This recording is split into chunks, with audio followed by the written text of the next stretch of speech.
Luizinha. 1. Há casamentos que nem a inventividade literária mais versada é capaz de imaginar. É preciso aceitá-los como aceitamos no teatro as ligações aventurescas de opostos como velho e estúpido com belo e vivaz, que são dadas como premissas e que formam a base para a construção matemática de uma farsa. No que se refere à esposa do advogado Jacobi, ela era jovem e bonita, de encantos incomuns. Há uns 30 anos, diríamos, foi batizada com os nomes Ana, Margarete, Rosa, Amalie.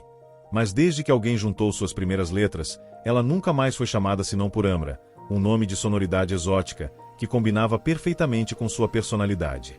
Pois embora o tom escuro de seu cabelo forte, macio, com uma risca na lateral e que ela afastava da testa estreita para os lados, fosse o mesmo da castanha, sua pele exibia um amarelo opaco e escuro, totalmente meridional, e essa pele recobria formas que também pareciam tomadas por um sol meridional, e sua fartura inconsciente e indolente fazia lembrar uma sultana. Tal impressão, atiçada por cada um de seus lentos movimentos sedutores, fazia concluir que muito provavelmente sua razão estava subordinada ao coração. Bastava ela dirigir o olhar para alguém uma única vez, os inocentes olhos castanhos, as sobrancelhas bonitas na testa de estreiteza quase comovente erguidas de maneira única, na horizontal, e já se sabia. Mas ela também não era ingênua a ponto de não sabê-lo. Ao falar pouco e poucas vezes, apenas evitava expor sua fraqueza, e não há nada contra uma mulher bonita que fique em silêncio. A palavra ingênua é a menos adequada para descrevê-la. Seu olhar não era apenas estúpido, mas carregava também certa astúcia lasciva, e se via que a limitação dessa mulher não era suficiente para não causar confusão. Aliás, seu nariz, visto de perfil, talvez fosse um tanto marcado e carnudo demais. Mas a boca, grande e exuberante, era perfeitamente bela, mesmo que sem outra expressão que não a da sensualidade. Essa mulher inquietante era esposa do advogado Jacobi, de cerca de 40 anos de idade, e quem o via, espantava-se. Era encorpado, o advogado, e mais do que encorpado, um verdadeiro colosso. Suas pernas, sempre metidas em calças cinza-carvão, por sua ausência de forma maneira de colunas, lembravam aquelas de um elefante. As costas curvadas, acolchoadas de gordura, eram as de um urso, e sobre a curvatura descomunal da barriga havia a curiosa jaquetinha verde acinzentada que costumava usar, fechada com tanto esforço por um único botão que os dois lados se enrolavam até os ombros tão logo o botão era aberto. Mas sobre esse tronco colossal estava metida, quase sem transição de um pescoço, uma cabeça relativamente pequena de olhinhos pequenos e aquosos, um nariz pequeno e achatado e bochechas que pendiam por causa do excesso de recheio, entre as quais se perdia uma boca diminuta com cantos melancolicamente caídos. Poucos fios grossos e curtos, loiro-claros, cobriam o crânio redondo bem como o lábio superior, e deixavam a pele nua transparecer por todo lado, como num cão bem cevado. O mundo todo devia estar ciente de que a corpulência do advogado não era do tipo saudável. Seu corpo gigante, tanto no comprimento quanto na largura, era rotundo sem ser musculoso e muitas vezes era possível observar um fluxo de sangue irrigando repentinamente seu rosto, para com igual repente dar lugar a uma palidez amarelada, enquanto a boca se retorcia de um jeito azedo. O escritório do advogado era muito limitado, mas visto que possuía um bom dinheiro, em parte bens da mulher, o casal, aliás, sem filhos, residia na Kaiserstrasse num apartamento confortável e mantinha uma vida social animada. Unicamente, como é sabido, de acordo com as predisposições da senhora Amra, pois é impossível que o advogado, que parecia participar dos eventos apenas com um entusiasmo compulsório, se divertisse nessas horas. O caráter desse homem era o mais curioso. Não havia ninguém no mundo mais gentil, solícito, tolerante do que ele. Mas mesmo sem uma manifestação explícita, notava-se que seu comportamento excessivamente simpático e reverente era, por algum motivo qualquer, forçado, que partia de pusilanimidade e insegurança interna, o que produzia um efeito desagradável. Nenhuma visão é mais feia do que a de uma pessoa que se despreza, mas que por covardia e vaidade quer ser amável e agradar a todos. E, segundo estou convencido, era o que se passava com o advogado, cujo autorrebaixamento quase rastejante era exagerado para manter a necessária honradez pessoal. A dama que queria acompanhar até a mesa era capaz de dizer: "Respeitável senhora, sou uma pessoa repugnante, mas a senhora teria bondade?" E falava sem talento a zombaria de si mesmo, de uma maneira agridoce, torturada e anojosa. A seguinte anedota também é verídica. Certo dia, quando o advogado saiu para passear, um empregado rude manejando um carrinho de mão veio de encontro e passou com força a roda sobre seu pé. O homem demorou a parar e se virou. Nessa hora, Completamente atônito, pálido e com as bochechas tremendo, tirou o chapéu e balbuciou: "Perdoe-me. Tais coisas causam indignação." Mas esse estranho gigante parecia estar o tempo todo aturdido por pesos na consciência. Quando aparecia com a esposa no Lechamber, o principal passeio da cidade, lançava de tempos em tempos um olhar tímido a Amra, caminhando de maneira maravilhosamente ágil ao seu lado, e distribuía cumprimentos a mancheias, tão ansioso, amedrontado e diligente, como se sentisse necessidade de se curvar, submisso, diante de cada tenente e pedir desculpas por ele, justamente ele, estar de posse dessa bela mulher. E a lamentável expressão amistosa de sua boca parecia implorar que ninguém o desdenhasse. 2. Já foi insinuado. O motivo de Amra ter se casado com o advogado Jacobi é um mistério. Mas ele, por sua vez, a amava, e com um amor tão fervoroso e raro de se encontrar em gente de sua compleição física, e com uma submissão e um temor tamanhos, correspondentes ao restante de seu ser. Muitas vezes, tarde da noite, quando Amra já estava recolhida no grande dormitório de janelas altas e cortinas floridas plissadas, o advogado vinha junto à sua pesada cama no maior silêncio. Não se ouviam seus passos, apenas o tremor vagaroso do piso e dos móveis. Ajoelhava-se e tomava as mãos dela com infinito cuidado. Nessas horas, Amra costumava puxar as sobrancelhas para o alto na horizontal e, em silêncio e com uma expressão de sensual malquerença, observava seu misterioso marido à sua frente sob a luz tênue do abajur. Enquanto subia zeloso a manga da camisola dela com as mãos balofas e trêmulas e encostava o rosto gordo e triste na articulação relaxada desse braço cheio e moreno, onde pequenas veias azuis se distinguiam da pele escura, ele começava a falar com a voz abafada e trêmula, que um homem decente não costuma usar na vida cotidiana. "Amra", ele sussurrava, "minha querida Amra, estou incomodando você? Ainda não está dormindo? Meu Deus, passei o dia inteiro pensando no quanto você é bonita e no quanto eu a amo. Preste atenção no que vou dizer, é tão difícil falar. Eu a amo tanto que às vezes meu coração se retrai e não sei para onde tenho de ir. Meu amor por você é maior que minhas forças. É provável que você não entenda isso, mas deve acreditar em mim e tem de me dizer uma única vez que você me é um pouco grata, pois, veja, um amor assim, como o meu por você, tem seu valor nesta vida. E que você nunca vai me trair e me enganar, mesmo se você talvez não puder me amar, mas por gratidão, só por gratidão. Estou aqui para lhe fazer esse pedido, um pedido de todo o coração, com todo o meu querer." E tais solilóquios terminavam com o advogado, sem mudar de posição, chorando baixinho, aflito. Nessas horas Amra se comovia, passava a mão sobre os tocos de cabelo do marido e dizia várias vezes no tom laço, de consolo e de escárnio, que se usa para falar com um cão que vem lamber nossos pés: "Sim, sim, bom bichinho." Esse comportamento de Amra certamente não era o de uma mulher de bons modos. Também chegou a hora de revelar a verdade que até então escondi, a verdade de que ela, mesmo assim, traía o marido, e o fazia com um homem chamado Alfred Lautner. Este era um jovem músico de talento, que aos 27 anos tinha conquistado uma bela fama por meio de pequenas composições divertidas. Um indivíduo magro de rosto impertinente, cabelo loiro, esvoaçante, e um sorriso solar nos olhos, do qual tinha absoluta consciência. Ele fazia parte daquela estirpe de artistas contemporâneos que não exigem demais de si mesmos, que querem ser pessoas felizes e amáveis em primeiro lugar, que usam seu pequeno e agradável talento para aumentar sua simpatia pessoal e fazer de bom grado o papel de gênio ingênuo na sociedade. Sabidamente infantis, imorais, inescrupulosos, alegres, autocomplacentes como são, e saudáveis o suficiente para se prezar também nas suas doenças, sua vaidade é de fato encantadora enquanto nunca seja ferida. Mas ai desses pequenos felizes e mimados se são acometidos por uma grave infelicidade, um sofrimento que não lhes serve para seduzir, visto que não se prezam mais. Eles não saberão como ser infelizes de maneira decente, não saberão fazer o nada, vão sucumbir. Mas essa é outra história.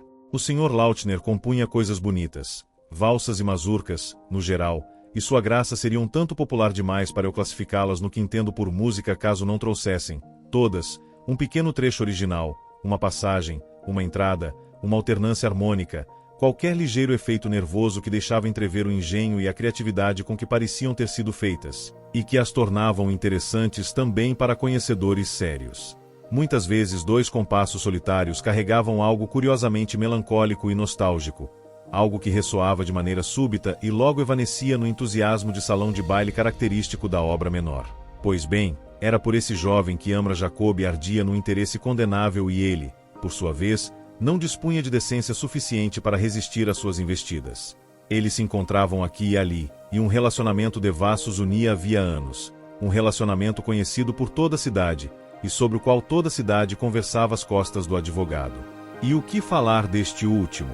Amra era idiota demais para sofrer por peso na consciência e se denunciar por essa razão. É preciso dar por certo que o advogado não podia levantar qualquer dúvida específica contra a esposa, por mais que seu coração pesasse de preocupação e medo. Finalmente a primavera havia chegado para alegrar todos os corações, e Amra teve uma ideia maravilhosa. Christian, disse, o advogado se chamava Christian, vamos dar uma festa, uma grande festa em honra das cervejas recém-produzidas da primavera, bem simples, claro, só vitela assada servida fria, mas com muita gente. Claro, respondeu o advogado. Mas não podemos adiá-la um pouco? Amra não respondeu, logo passando a falar dos detalhes. Serão tantas pessoas, sabe, que nossa sala será pequena demais.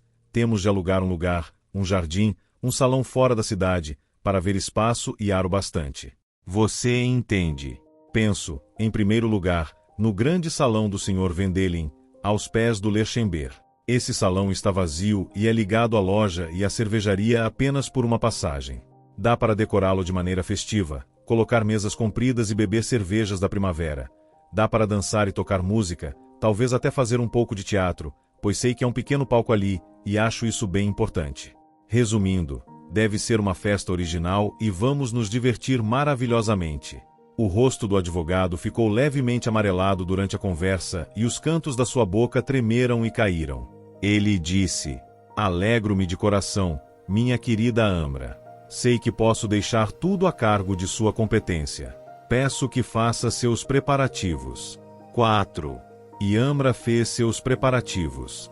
Foi consultar algumas senhoras e alguns senhores, alugou pessoalmente o grande salão do Sr. Vendelin, formou até uma espécie de comitê de pessoas que tinham sido convocadas ou que se voluntariaram para participar das animadas apresentações que deveriam embelezar a festa.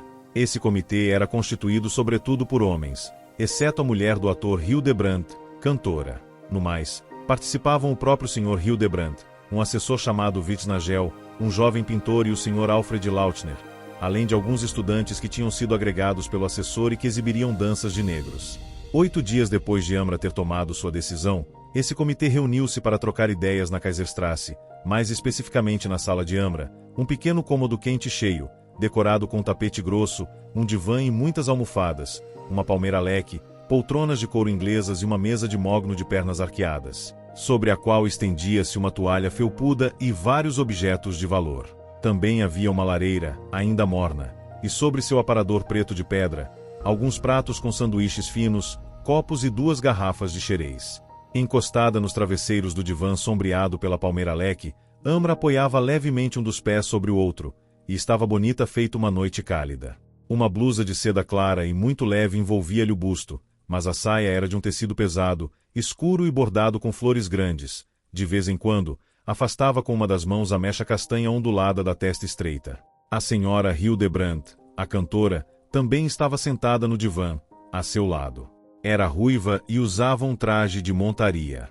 Os homens haviam se acomodado diante das 2 mulheres, num semicírculo apertado, entre eles o advogado, que encontrara apenas uma poltrona de couro bem baixa e passava a impressão de alguém terrivelmente infeliz. Vez ou outra inspirava profundamente e engolia em seco, como se lutasse contra um enjoo.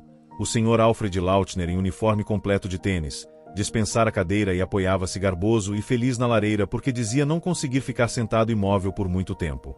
O Sr. Hildebrandt falou com voz agradavelmente impostada sobre canções inglesas.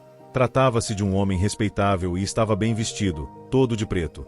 Tinha cabeça grande como de um César e um porte que passava segurança.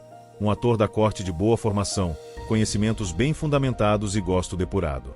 Durante as conversas, adorava emitir opiniões sobre Ibsen, Olá e Tolstói, que afinal perseguiam os mesmos condenáveis objetivos. Naquele dia, porém, tomava parte da questão menor de uma maneira afável. Os senhores conhecem talvez a deliciosa canção Tats Maria. Ele perguntou. É um pouco picante, mas tem um efeito incrível. E haveria ainda a famosa. E sugeriu mais algumas canções às quais se chegou a um consenso e que a senhora Hildebrandt se dispôs a cantar. O jovem pintor, de ombros muito caídos e cavanhaque loiro, deveria parodiar um mágico ilusionista, enquanto o Sr. Hildebrandt tinha a intenção de representar pintores famosos. Ou seja, tudo estava andando às mil maravilhas e a programação parecia montada quando o assessor Wittnagel, de movimentos conciliadores e que ostentava diversas cicatrizes de duelos de esgrima entre estudantes, tomou a palavra de novo. Muito bem, meus senhores, tudo isso promete ser muito divertido. Mas preciso acrescentar uma coisa. Creio que ainda nos falta algo: a atração principal, o brilho, o diferencial, o ponto alto. Algo muito especial, absolutamente espantoso, uma brincadeira que leve a animação ao ápice. Não tenho nada especial em mente, mas de acordo com minha impressão. No fundo, está certo. O Sr. Lautner falou com a voz de tenor junto à lareira. Wittnagel tem razão. Um número principal e de encerramento seria bastante desejável. Vamos pensar. E enquanto arrumava o cinto vermelho com movimentos rápidos, esquadrinhou o ambiente com os olhos. A expressão de seu rosto era mesmo adorável. Então, falou o Sr. Hildebrandt, se não quisermos considerar as personalidades famosas como atração principal. Todos concordaram com o assessor. Um número especialmente engraçado era desejável. Até o advogado concordou com a cabeça e disse baixinho: de fato, algo extraordinariamente animado. Todos se puseram a pensar. Ao final desse silêncio de 1 minuto e que tinha sido interrompido apenas por breves interjeições, aconteceu o fato notável. Amra estava sentada no divã, recostada nas almofadas, mordiscando avidamente a unha pontuda do dedo mindinho, feito um rato, ao mesmo tempo que seu rosto assumia uma expressão muito peculiar. Havia um sorriso em sua boca, um sorriso desatento e quase louco que alardeava uma excitação dolorosa e cruel, e os olhos, arregalados e vidrados, dirigiram-se lentamente à lareira, onde por um segundo se fixaram no olhar do jovem músico. De repente, porém, ela empurrou o tronco para o lado, contra o marido, o advogado, e enquanto encarava com um olhar penetrante, as duas mãos no colo e a expressão nitidamente mais pálida, ela falou devagar e com muita clareza. Christian, sugiro que você se apresente no final como uma cantora, usando uma camisolinha rosa, de seda, e dance um pouco para nós. O efeito dessas poucas palavras foi incrível. Apenas o jovem pintor tentou rir, complacente, enquanto o Sr. Hildebrandt, com o rosto impávido, limpava suas mangas. Os estudantes tossiram e usaram os lenços fazendo um ruído nada razoável. A Sra. Hildebrandt corou violentamente, o que não acontecia com frequência, e o assessor Wittnagel apenas saiu para buscar um sanduíche. O advogado estava entalado na poltrona baixa e, olhando ao redor com o rosto amarelo e um sorriso amedrontado, balbuciou: mas, meu Deus, eu não tenho capacidade. Não, como, me perdoem. O rosto de Alfred Lautner não demonstrava mais despreocupação. Ele parecia mais corado. Encarou Amra de um jeito perturbado, confuso, questionador. Ela, porém, sem modificar sua postura impertinente, prosseguiu com a mesma entonação afetada. E, aliás, você deveria cantar uma canção composta pelo Sr. Lautner, e ele vai acompanhá-lo no piano. Eis o melhor e mais retumbante ponto alto de nossa festa. Fez-se silêncio, um silêncio opressivo. Então, subitamente, aconteceu algo extraordinário.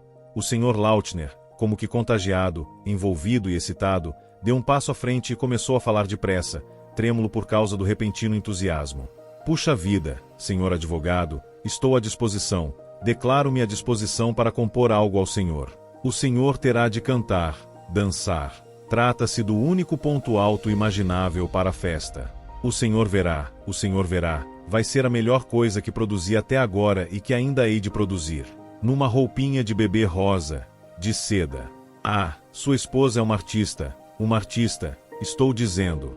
Caso contrário, ela nunca teria tido essa ideia. Diga sim, eu lhe imploro, aceite. Produzirei algo fabuloso, memorável, o senhor verá. Nesse momento, todos relaxaram e começaram a se movimentar. Seja por maldade ou por cortesia, todos começaram a soterrar o advogado com pedidos e a Sra. Hildebrandt chegou ao ponto de exclamar com sua voz de Brunhilde: ora, senhor advogado, no geral o senhor é um homem divertido e brincalhão.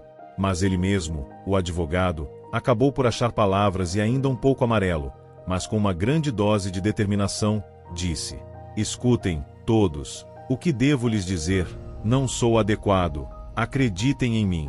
Tenho pouco talento humorístico e fora isso, resumindo, não, é impossível.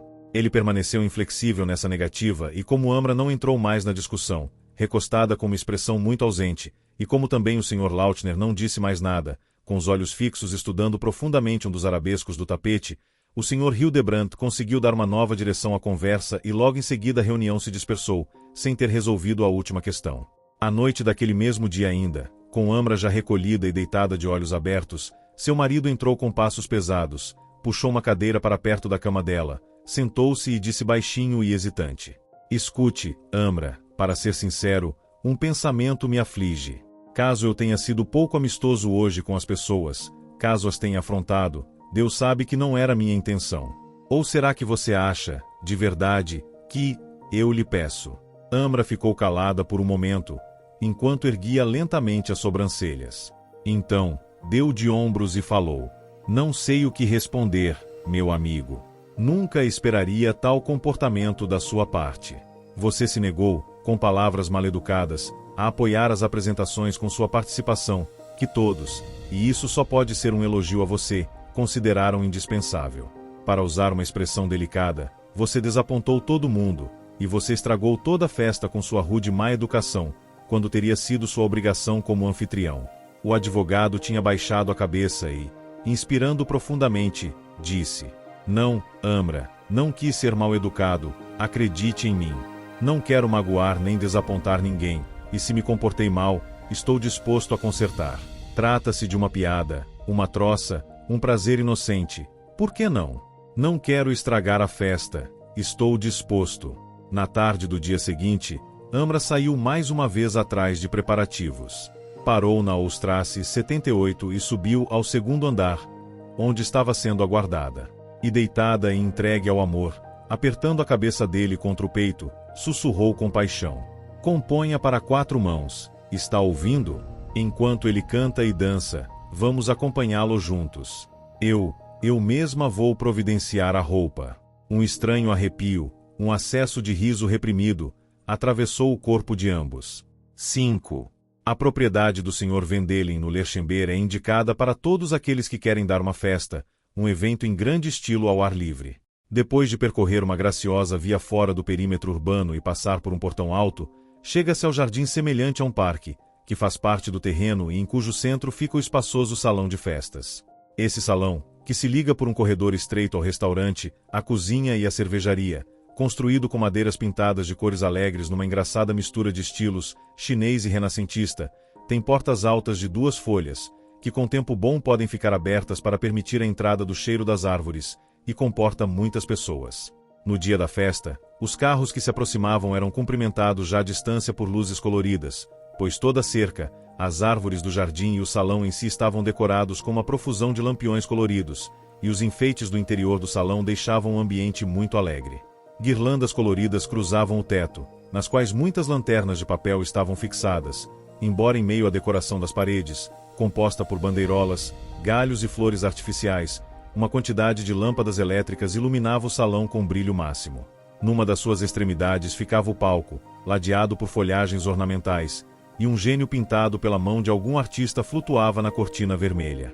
Da outra extremidade do salão, porém, quase até o palco, enfileiravam-se as mesas longas, decoradas com flores, nas quais os convidados do advogado Jacob desfrutavam de assado de vitela e cerveja da primavera. Juristas, oficiais, comerciantes, artistas, altos funcionários públicos e suas esposas e filhas, com certeza, mais de 150 pessoas. Vieram todos trajados com simplicidade, jaquetas pretas e vestidos leves, não muito escuros, pois a ordem do dia era animada em formalidade. Os homens iam pessoalmente com as canecas até os grandes barris encostados a uma das paredes, e no lugar amplo, colorido e claro, preenchido pelo aroma de festas, adocicado e opressivo, mistura de folhas, flores, pessoas, cerveja e comida, o tilintar de pratos e talheres, a conversa alta e descontraída, as risadas soltas, animadas e despreocupadas de toda essa gente uniam e retumbavam. O advogado permanecia sentado, informe e desamparado, na extremidade de uma mesa perto do palco. Ele não bebia muito de vez em quando se esforçava para dirigir uma palavra à vizinha, a esposa do conselheiro Averma. Respirava a contragosto, com os cantos da boca caídos, e seus olhos inchados, Acossos e opacos encaravam impávidos e com um tipo de estranhamento sombrio a alegre agitação, como se naquele odor de festa, nessa animação ruidosa, houvesse algo extraordinariamente triste e incompreensível. Então grandes tortas começaram a ser servidas e as pessoas passaram ao vinho doce e aos discursos. O Sr. Hildebrandt, o ator da corte, festejou a cerveja da primavera numa fala composta inteiramente por citações clássicas, sim, e também gregas, e o assessor Vitnagel brindou com seus movimentos mais conciliadores e da maneira mais delicada as senhoras presentes, ao pegar do vaso mais próximo e de cima da toalha uma porção de flores, comparando cada uma delas a uma das mulheres. Mas Amra Jacobi, sentada à sua frente com um vestido leve de seda amarela, foi chamada de a irmã mais bela da Rosa Damascea.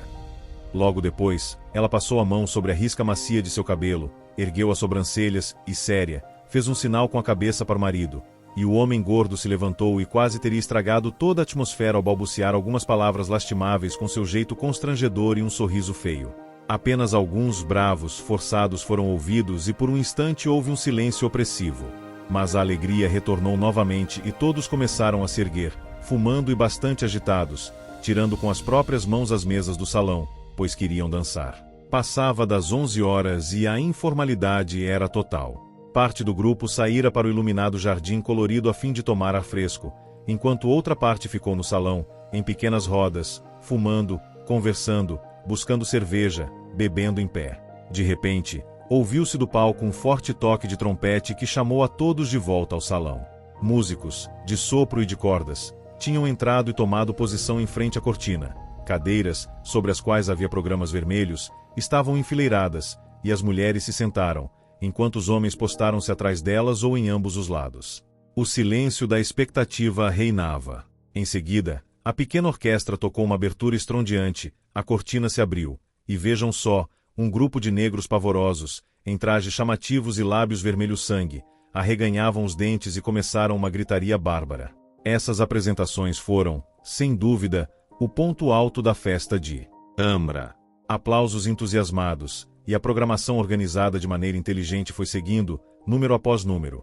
A senhora Hildebrandt apareceu com uma peruca empoada, bateu com um bastão longo no chão e cantou, muito alto, Tats Maria. Um ilusionista veio metido num fraque coberto por medalhas para apresentar coisas das mais incríveis. O Sr. Hildebrandt imitou Goethe, Bismarck e Napoleão de uma maneira assustadoramente fidedigna e o redator Dr. Wiesensprum prestou-se no último instante a discorrer, bem-humorado, sobre o tema, a importância social da cerveja da primavera.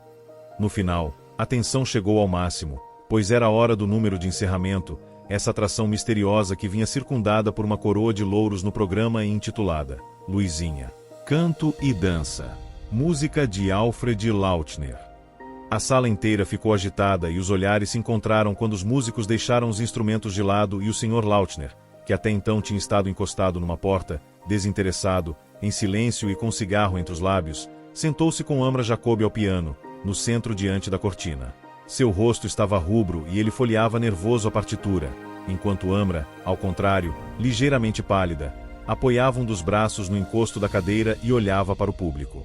Em seguida, quando todos os pescoços se esticavam, a campainha estridulou. O Sr. Lautner e Amra tocaram alguns acordes à guisa de introdução, a cortina se ergueu e Luizinha apareceu. Quando a massa triste e mal ajambrada entrou com penosos passos de urso, os espectadores, entre espantados e assombrados, levaram um choque. Era o advogado. Um vestido amplo, reto, de seda vermelho-sangue que chegava até os pés envolvia seu corpo disforme, e esse vestido tinha um decote que deixava o pescoço, empoado com farinha, repugnantemente à vista. Também as mangas se inflavam perto dos ombros e eram bem curtas, mas luvas longas, amarelo-claras, cobriam os braços gordos e flácidos, enquanto a cabeça era encimada por uma peruca alta, de cachos loiríssimos, da qual balançava uma pena verde. Sob essa peruca, porém, encontrava-se um rosto amarelo, inchado, infeliz e desesperadamente alegre, com constante sobe e desce das bochechas dando pena, e cujos olhos pequenos, avermelhados, sem enxergar nada, faziam força para se manter fixos no chão, enquanto o homem gordo sofria para deslocar seu peso de uma perna para outra. Segurando o vestido com as mãos ou erguendo os indicadores com os braços sem força, ele não fazia nenhum outro movimento, e a voz constrangida e ofegante entoava uma canção ridícula ao som do piano. Essa figura lastimável não emanava um sopro frio de sofrimento, capaz de sufocar qualquer alegria descontraída, pousando como uma carga inescapável de desprazer sobre todo o grupo? Inúmeros olhos encaravam com puro horror a cena, o casal ao piano e o marido lá em cima. O escândalo silencioso, insólito, deve ter durado uns 5 minutos. Mas então aconteceu o momento que ninguém ali presente há de esquecer durante toda a vida. Lembremo-nos do que se passou na realidade durante esse breve lapso de tempo, terrível e complicado. A ridícula canção chamada Luizinha é conhecida e todos, sem dúvida, também se lembram dos seguintes versos. Danço como ninguém a valsa e a polca, eis. Sou Luizinha, meu bem, a preferida do freguês. Essas linhas chinfrins e tolas são o refrão das 3 estrofes bastante longas. Entretanto, na nova composição para essa letra, Alfred Lautner realizou sua obra-prima ao levar ao extremo sua mania de provocar admiração ao inserir de súbito, em meio a uma obra vulgar e cômica, um diamante da alta música. A melodia, que até então seguia em dó sustenido maior, tinha sido bem bonita e totalmente banal na primeira estrofe. No início do citado refrão, o ritmo se tornou mais animado e surgiram dissonâncias que, com a repetição cada vez mais intensa do si, criava expectativa para uma transição ao fá sustenido maior. Essas desarmonias tornarão-se mais complexas até a palavra eis, e depois do sou, que aumentava ainda mais a complexidade e a tensão, era preciso haver uma diluição com o fá sustenido maior. Em vez disso, aconteceu algo mais surpreendente. É que por uma mudança brusca, por meio de uma ideia quase genial, o tom passou para fá maior, e isso, que aconteceu com o uso de ambos os pedais durante a segunda sílaba alongada da palavra Luizinha, gerou um efeito indescritível, absolutamente fantástico. Foi uma surpresa completamente atordoante, uma súbita corrente elétrica percorrendo a coluna vertebral, foi um milagre, uma descoberta, uma revelação quase cruel em sua imprevisão, uma cortina que se rasga. E o advogado Jacobi parou de dançar durante esses 2 acordes em fá maior. Ficou parado, em pé no centro do palco como que enraizado, ambos os indicadores ainda erguidos, um deles pouco mais baixo do que o outro. O i de Luizinha silenciou-se em sua boca, ele emudeceu e, enquanto quase simultaneamente o acompanhamento ao piano também foi interrompido sem mais, essa figura bizarra e ridiculamente medonha vidrou os olhos no que estava à frente. A cabeça esticada feito um animal e os olhos inflamados. Ele encarava o salão arrumado, claro e cheio de gente, no qual o escândalo ia ganhando corpo como uma emanação de todas aquelas pessoas. Encarava todos esses rostos erguidos, crispados e muito iluminados, essas centenas de olhos que se dirigiam todos com a mesma expressão de julgamento ao casal ao piano diante dele e a ele próprio. Enquanto um silêncio terrível, não interrompido por nenhum som, envolvia tudo aquilo, ele dirigiu os olhos, cada vez mais arregalados, desse casal até o público e do público até esse casal. Uma revelação pareceu manifestar-se no seu rosto subitamente inundado por um fluxo de sangue, encharcando de vermelho feito vestido de seda, e logo em seguida refluiu para deixá-lo branco como será mais uma vez. O homem gordo tombou e as tábuas estalaram. Durante um instante, o silêncio se manteve. Em seguida, ouviram-se gritos, iniciou-se um tumulto. 2 homens intrépidos, entre eles um jovem médico, saltaram do lugar da orquestra para o palco. A cortina havia sido baixada. Amra Jacobi e Alfred Lautner continuavam sentados junto ao piano, cada qual voltado para um lado. Ele, de cabeça baixa, parecia continuar ouvindo sua transição para o fá maior. Ela, com seu cérebro de passarinho, incapaz de compreender rapidamente o que se passava, olhava ao redor com o rosto sem nenhuma expressão. Pouco tempo depois, o jovem médico retornou ao salão, um judeu baixo de rosto sério e cavanhaque preto. A alguns homens que o cercaram próximo à porta de saída, ele respondeu dando de ombros: acabou. Fim do conto. Comentários. O conto Luizinha, ou A Pequena Senhora Friedemann, no original alemão, das Kleine Fräulein Friedemann, escrito por Thomas Mann em 1897, é uma obra que explora temas de solidão, frustração e a busca por sentido na vida, com uma forte carga de psicologia e análise do sofrimento humano. A história gira em torno de Johann Friedemann, um homem que, devido a um acidente na infância, ficou fisicamente incapacitado e, portanto, excluído das experiências típicas da juventude, como o romance e o amor. O acidente foi tão marcante que influenciou toda a sua vida emocional e física. Ele cresce com uma aparência desajeitada e um corpo frágil, o que o faz desenvolver uma atitude resignada e melancólica diante da vida. Mesmo com as limitações impostas por sua condição, Friedemann constrói para si uma existência relativamente tranquila e aceita suas circunstâncias.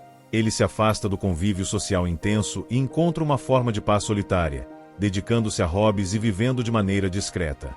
Contudo, tudo muda com a chegada de Gerda von Rhinlingen, uma mulher casada, charmosa e de personalidade forte, que mexe profundamente com Friedemann.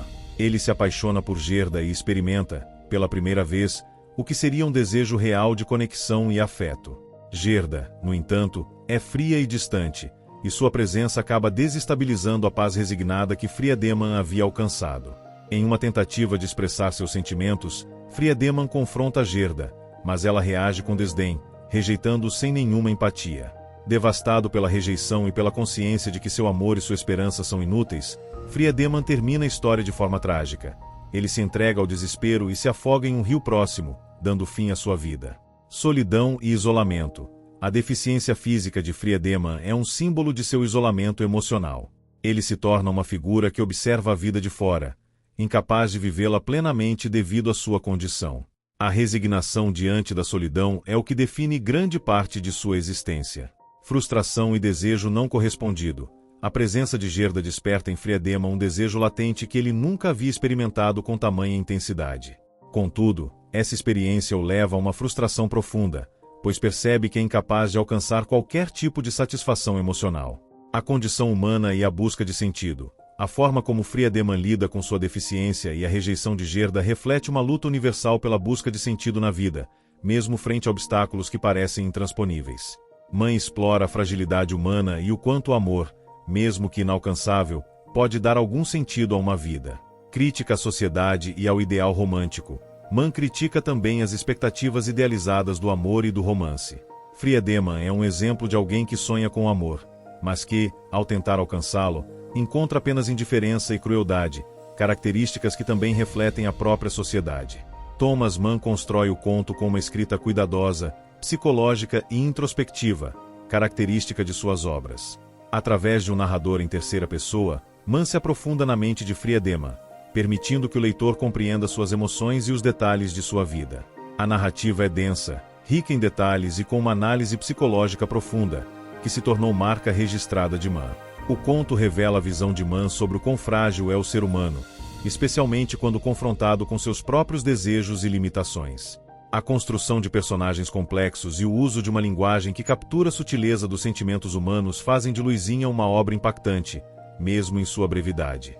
Luizinha é uma obra que nos leva a refletir sobre o sentido da vida, sobre o sofrimento humano e a busca por algo que dê propósito à existência.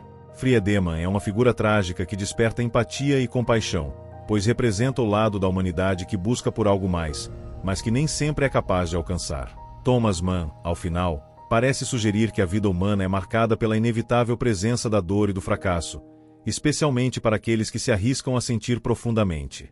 Obrigado por nos acompanhar até aqui.